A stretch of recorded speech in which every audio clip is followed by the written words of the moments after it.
જય જવાન જય કિસાન. આપણે આજે આવી ગયા છે દારાનગર લાટ, બાલાસિનોરથી 5 કિલોમીટર, અને આપણે છીએ સાવનભાઈ નરસિંહભાઈ પટેલના ખેતરમાં, જે અત્યારે તરબૂચના વાવેતરની તૈયારી કરી રહ્યા છે. હાલ એમનું મંચિંગનું પાથરવાનું કામ ચાલી રહ્યું છે. આપણે હવે એમને મળીશું સાવનભાઈને, એમને શું શું ખાતરનો ઉપયોગ કર્યો છે, બેડ કઈ રીતે બનાવ્યા છે, એમની થોડી માહિતી લઈશું, બિયારણ કયું વાપરે છે. અને આ સિરીઝની અંદર આપણે ટોટલ આખી તરબૂચની સિઝન કવર કરીશું. દર અઠવાડિયે એક લાઈવ વિડીયો અને સાવનભાઈનું ઇન્ટરવ્યૂ લઈશું દર અઠવાડિયે, જેથી નવા તરબૂચ કરવાની ઈચ્છા ધરાવતા ખેડૂતોને એની માહિતી મળી શકે. સાવનભાઈ, હવે ચલો સાવનભાઈને મળીશું. નમસ્કાર. બોલો તમારું આખું નામ? પટેલ સાવનકુમાર નરસિંહભાઈ, દારાનગર લાટ. અને તમારો મોબાઈલ નંબર છે જ આપી દેજો આપણા વ્યુઅર્સને. 94 285 62 388. હા, હવે આ તરબૂચની ખેતી જે તમે કરો છો, તો એ આમ જોઈએ તો નોર્મલી કેટલા ટાઈમની હોય છે?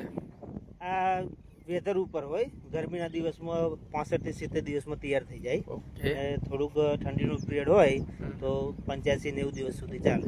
અને આપણે આજે મંચિંગ જે તમે પાથરો છો, તો આ મંચિંગ ક્યાંથી મંગાવો છો? કે આપણે કંપનીમાંથી મંગાવ્યું છે, અમદાવાદથી. હમ. ત્યાંથી સસ્તું પડે આપણે. હોલ સાથે જ છે, દોઢ ફૂટે 2x1.5 પન્નું છે આ. અને કેટલા માઇક્રોનનું હશે આ? આ 23 માઇક્રોન છે. ઓકે. અને આપણે સમજો કે આ બેડ તૈયાર કર્યા તમે, હા. તો બેડ તૈયાર કરવા માટે તમે કયા કયા ખાતરનો ઉપયોગ કર્યો છે પાયામાં? આની અંદર ડીએપી છે, વીઘે 1 થેલી, પોલીહિલેટ છે, પછી ઝીંક છે અને એરિસના ખાતર છે અંદર.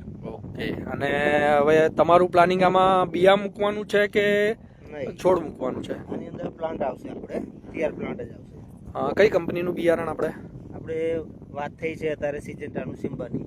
સિજન્ટાનું સિમ્બા. અને તમારા અંદાજે અને તમારો અનુભવ આમાં તરબૂચમાં કેટલા વર્ષનો છે? મારો આમાં લગભગ 8-9 વર્ષનો. ઓકે. અને મેક્સિમમ તમે તરબૂચની અંદર કેટલો ઉતારો લીધો છે? ઉત્પાદનો આ તો વેધર ઉપર જાય. 600 મણ બી લીધેલા છે અને 350 મણ બી થયેલા છે. ઓકે. અને આ મંચિંગ જે અત્યારે આ માણસો જે પાથરી રહ્યા છે, તો આ મંચિંગ તમે તમારા લેબર ઉપર પથરાવો છો કે કઈ રીતનું છે? અત્યારે લેબરની તકલીફ છે એટલે ઉચ્ચ જ છે. આ કમ ઓકે. પતી જાય એટલે. ઓકે. અને સમજો કે આ કેટલા વીઘાનું તમારું વાવેતર હશે? આ 7 વીઘા જેવું વાવેતર છે. ઓકે. અને વીઘે અંદાજે કેટલા છોડ જશે?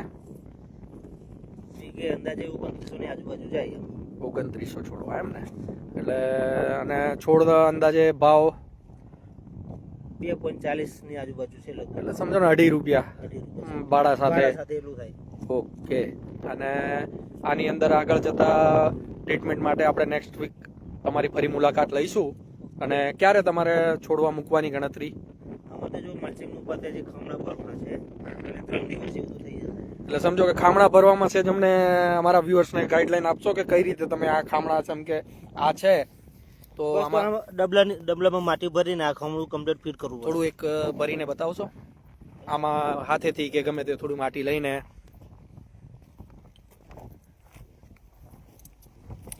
ચાલો હાથેથી બતાવું છું. આમ તો ડબલું વાપરવાનું હોય આમાં.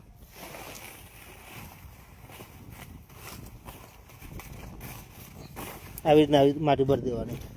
ઓકે. અને શરૂઆતમાં રોપતા પહેલા અને પાણી કેટલું આપવાની જરૂર પડે? અને શરૂઆતમાં પહેલા પાણીમાં ફૂલ ભેજ જ કરી દેવાનો. ને રોપ્યા પછી 1 વીક કે 10 દિવસ જેવું પાણી નથી આપવાનું, એટલે શરૂઆતમાં ભેજ પૂરું કરી દેવાનું. ઓકે. અને સમજો કે ભેજ પૂરો થયા પછી આમાં છોડ રોપી દેવાનો. હા. અને રોપ્યા પછી તાત્કાલિકમાં કોઈ ટ્રીટમેન્ટ આપવી પડતી હોય એવું? નહીં, આમાં શું છે, ચલો ફૂલ ભેજ કર્યું, રોપાઈ ગયું, ને પછી અડધો કલાક માટે પાણી એક વાર આપવાનું હોય. ઓકે. ને પછી 2-3 દિવસ પછી ટુવા કરવાનું. ફંગીસાઇડ ને બધું આવી જાય. અને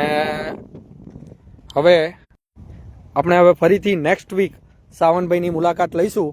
એમના પ્લાન્ટનું જ્યારે રોપવાનું ચાલુ હશે ત્યારે આપણે એક મુલાકાત લઈશું. સાવનભાઈનું ફરી પ્લાન્ટ કઈ રીતે રોપે છે, શું છે, એ મુલાકાત લઈ આપણા ખેડૂત મિત્રોને જણાવીશું. જય ભારત, જય જવાન, જય કિસાન. આભાર તમારો. અને રીલ ગમે તો શેર કરજો અને ફોલો કરજો.